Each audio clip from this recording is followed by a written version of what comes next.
வேகமாக பரவும் scrub typhus bacteria அறிகுறிகள் என்னென்ன, சிகிச்சை என்ன? தமிழக பொது சுகாதாரத்துறை எச்சரிக்கை. தமிழகத்தில் ஸ்க்ரப் டைபஸ் பாக்டீரியா தொற்று அதிகரித்து வருவதாக பொது சுகாதாரத்துறை எச்சரிக்கை விடுத்துள்ளது. அதாவது ரிக்கெட்சியா பாக்டீரியா பாதித்த ஒட்டுண்ணிகளின் பூச்சிகள் கடிக்கும்போது இந்த நோய் ஏற்படுகிறது. காய்ச்சல், தலைவலி, உடல் சோர்வு, தடிப்புகள் முக்கிய அறிகுறிகளாகும். கொரோனா பாதிப்பானது நாடு முழுவதும் பெரும் அதிர்வலைகளை ஏற்படுத்தியது. இந்த நிலையில்தான் கடந்த சில ஆண்டுகளாகத்தான் பாதிப்பிலிருந்து மக்கள் சற்று விலகியுள்ளனர். இந்த சூழ்நிலையில் அவ்வப்போது புது வைரஸ் உருவாகி மக்களை அச்சமடைய செய்கிறது. அந்த வகையில் தற்பொழுது புதிதாக உருவாகி இருப்பதுதான் ஸ்க்ரப் டைபஸ் எனப்படும் பாக்டீரியா தொற்று. தமிழகத்தில் தற்பொழுது ஸ்க்ரப் டைபஸ் பாக்டீரியா அதிகரித்து வருவதாக பொது சுகாதாரத்துறை தெரிவித்துள்ளது. இதுகுறித்து பொது சுகாதாரத்துறை இயக்குனர் செல்வ விநாயகம் மாவட்ட அதிகாரிகளுக்கு சுற்றறிக்கை ஒன்றையும் அனுப்பியுள்ளார். அதில் ரிக்கெட்சியா எனப்படும் பாக்டீரியா பாதித்த ஒட்டன்களின் பூச்சிகள் உயிரினங்கள் மனிதர்களை கடிக்கும் போது அவர்களுக்கு ஸ்க்ரப் டைபஸ் நோய் ஏற்படுகிறது என்றும் தெரிவிக்கப்பட்டுள்ளது.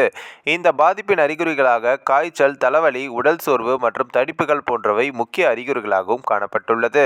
தமிழகத்தில் சென்னை, காஞ்சிபுரம், திருப்பத்தூர், திருவள்ளூர், செங்கல்பட்டு, ராணிப்பேட்டை, வேலூர் மாவட்டங்களில் அதிக அளவில் ஸ்க்ரப் டைபஸ் பரவல் உள்ளதாகவும், விவசாயிகள், புதர் மண்டிய மற்றும் வனப்பகுதிகளுக்கு அருகே வசிப்போர், மலையேற்றத்தில் ஈடுபடுவோர் மற்றும் கர்ப்பிணியர் பூச்சிக்கடி உள்ளாகும் சூழலில் இருப்போருக்கு பாதிப்புகள் ஏற்பட வாய்ப்புகள் அதிகம் என அந்த சுற்றறிக்கையில் கூறப்பட்டுள்ளது. எலிசா ரத்த பரிசோதனை மற்றும் மூலக்கூறு பரிசோதனைகள் வாயிலாக நோயை கண்டறியலாம் என்றும் தெரிவிக்கப்பட்டுள்ளது. ஸ்க்ரப் டைபஸ் காய்ச்சலுக்கு உள்ளானவர்களுக்கு அசித்ரோமைசின் மற்றும் டாக்சிஸ்கைலின் போன்ற ஆன்டிபயோட்டிக் மருந்துகள் அளித்து சிகிச்சை அளிக்க வேண்டும். பின் உடல்நிலையில் முன்னேற்றம் ஏற்பட்டாவிட்டால், இதயம், நுரையீரல், சிறுநீரகம் சார்ந்து பாதிப்புகள் ஏற்பட்டால் இரத்த நாளத்தின் வழியே திரவ மருந்துகளை செலுத்தி உயர் சிகிச்சை அளிக்க வேண்டும். தேவைப்பட்டால் உயர் சிகிச்சை மையங்களில் நோயாளிகளை அனுமதிக்க வேண்டும்.